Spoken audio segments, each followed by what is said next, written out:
Hello friends, ನಿಮ್ಮನ್ನೆಲ್ಲ ಇಷ್ಟು ದಿನ ನಾನು ತುಂಬ ಮಿಸ್ ಮಾಡಿಕೊಂಡೆ. ಅದಕ್ಕೋಸ್ಕರ ಅಂತಾನೆ ಇವತ್ತು ಒಂದು ಹೊಸ ವಿಡಿಯೋ ಜೊತೆಗೆ ನಿಮ್ಮ ಎದುರುಗಡೆ ಬಂದಿದ್ದೀನಿ. ಬನ್ನಿ ನಮ್ಮ ವಿಡಿಯೋನ ಸ್ಟಾರ್ಟ್ ಮಾಡೋಣ. ಈ ವಿಡಿಯೋದಲ್ಲಿ ನಾವು ಮಾತಾಡ್ತಿರೋ ಮೂವಿ ಧುರಂಧರ್.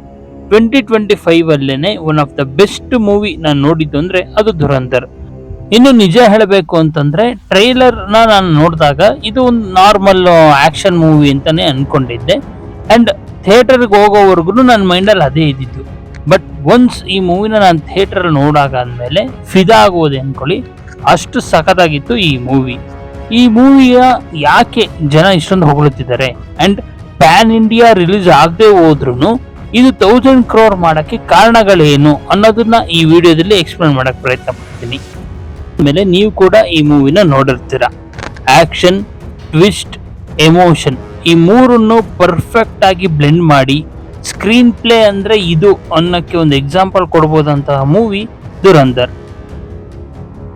ಸೊ ನೆಟ್ಫ್ಲಿಕ್ಸ್ ಅಲ್ಲಿ ಬಂದಾದ್ಮೇಲೆ ನೀವೆಲ್ಲರೂ ಈ ಮೂವಿನ ನೋಡಿದ್ರ ಅಂತ ಅನ್ಕೊಂತೀನಿ.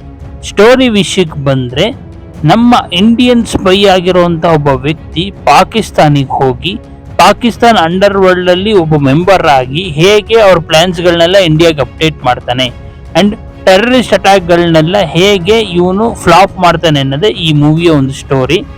ಇದೇ ಸ್ಟೋರಿ ಮೇಲೆ ನಾವು ನೋಡಿರೋಂತಹ ತುಂಬಾ ಮೂವೀಸ್ಗಳು ಇದುವರೆಗೂ ಬಂದಿರಬಹುದು. ಇನ್ನು ನಿಜ ಹೇಳಬೇಕು ಅಂದ್ರೆ ಫಸ್ಟ್ ಆಫ್ ಆಲ್ ಈ ಕಾನ್ಸೆಪ್ಟ್ ನ ಇಂಟ್ರೊಡ್ಯೂಸ್ ಮಾಡಿದ್ದೆ ನಮ್ಮ ಕನ್ನಡದ ಡೈರೆಕ್ಟರ್ ಉಪೇಂದ್ರ ಸರ್ ಅವರು. 1990s ಅಲ್ಲೇನೆ ಸಸ್ತಿಕ್ ಅನ್ನೋ ಒಂದು ಮೂವಿಲಿ ಈ ಕಾನ್ಸೆಪ್ಟ್ ನ ಯೂಸ್ ಮಾಡಿದ್ರು. ಸ್ಯಾಡ್ಲಿ ನಾವು ಅವ್ರ ಎಫರ್ಟ್ ನ ರೆಕಾಗ್ನೈಸ್ ಮಾಡದೆ ಆ ಮೂವಿ ಫ್ಲಾಪ್ ಆಗಿತ್ತು ಆ ಟೈಮಲ್ಲಿ. And coming back to the Dhurandhar, ಈ ಮೂವಿಯ ಇನ್ನೊಂದು ಇಂಟ್ರೆಸ್ಟಿಂಗ್ ಫ್ಯಾಕ್ಟ್ ಏನು ಅಂತಂದ್ರೆ ಇದರಲ್ಲಿ ಬರುವಂತಹ ಹೀರೋ ಅಂಡ್ ವಿಲ್ಲನ್ ಜೊತೆಗೆ ಸಪೋರ್ಟಿಂಗ್ ಕ್ಯಾರೆಕ್ಟರ್ಸ್ ರಿಯಲ್. ಅದ್ರ ಜೊತೆಗೆ ಇಲ್ಲಿ ನಡೆಯುವಂತಹ ಇನ್ಸಿಡೆಂಟ್ ಗಳಾಗಿರ್ಬೋದು. For an example 26/11 attack. So ಇದೆಲ್ಲ ಅದು ರಿಯಲ್ ಇನ್ಸಿಡೆಂಟೇ, ರಿಯಲ್ ಆಗಿ ನಡೆದಿರೋದು. ಆದ್ರೆ ಈ ಮೂವಿಯಲ್ಲಿ ನಡೆಯುವಂತಹ ಸ್ಟೋರಿ ಏನಿದೆ ಅದು ಬಂದು ಒಂದು ಫಿಕ್ಷನಲ್ ಸ್ಟೋರಿ. ಅದಕ್ಕೇನೆ ಈ ಮೂವಿ ಸ್ಟಾರ್ಟಿಂಗ್ ಅಲ್ಲೇನೆ ಅವರು ಇನ್ಸ್ಪೈರ್ಡ್ ಬೈ ಇನ್ಕ್ರೆಡಿಬಲ್ ಈವೆಂಟ್ಸ್ ಅಂತ ಒಂದು ಟೈಟಲ್ ನ ಹಾಕ್ತಾರೆ. ಇನ್ನು ಪರ್ಫಾರ್ಮೆನ್ಸ್ ವೈಸ್ ಎಲ್ಲರೂ ತುಂಬಾನೇ ಚೆನ್ನಾಗಿ ಮಾಡಿದ್ದಾರೆ.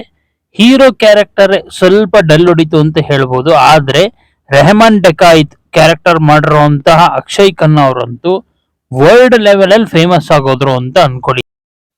ಈ ಮೂವಿಯ ಇನ್ನೊಂದು ವಿಶೇಷ ಏನು ಅಂತಂದ್ರೆ ಒಬ್ಬ ರಾ ಏಜೆಂಟ್ ಹೇಗಿರ್ತಾನೆ ಪಾಕಿಸ್ತಾನಿ ಅದನ್ನ ರಿಯಲ್ ಆಗಿ ತೋರಿಸಿದ್ರೆ ಅಂಡ್ ಕೆಲವು ಲಾಜಿಕ್ ಮಿಸ್ಟೇಕ್ಸ್ ಗಳು ಇದಾವೆ.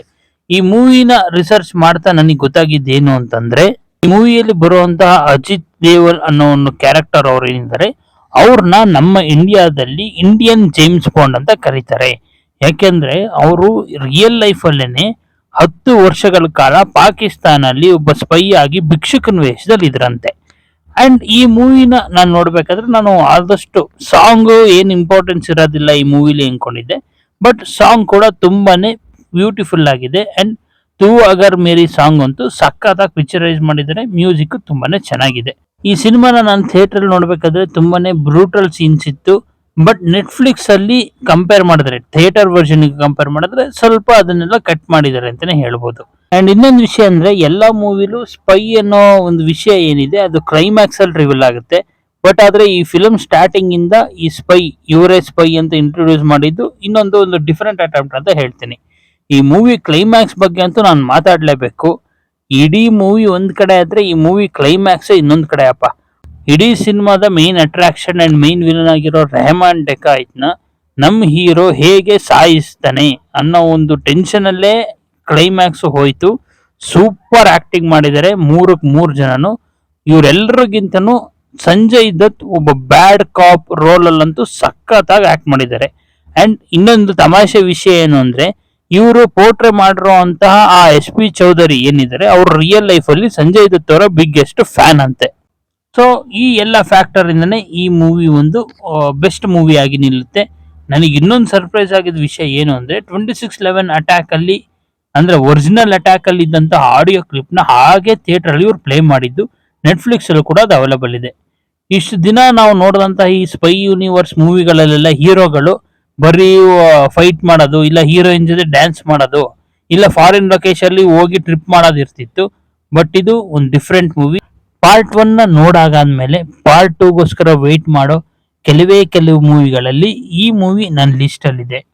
ಅಂಡ್ ಈ ಮೂವಿಯ ನೋಡಾದ್ಮೇಲೆನೆ ನನಗನ್ಸಿದ್ದು, ನಮಗೆ ಕಾಣಿಸ್ತಲೇ ನಮಗೋಸ್ಕರ ಹೋರಾಡ್ತಿರೋ ಆ ಸೋಲ್ಜರ್ಸ್ ಅಂಡ್ ಸ್ಪೈಸ್ ಎಲ್ಲ ರಿಯಲ್ ಲೈಫಲ್ಲಿ ಎಷ್ಟು ಕಷ್ಟಪಡ್ತಿರ್ಬೋದಲ್ವಾ.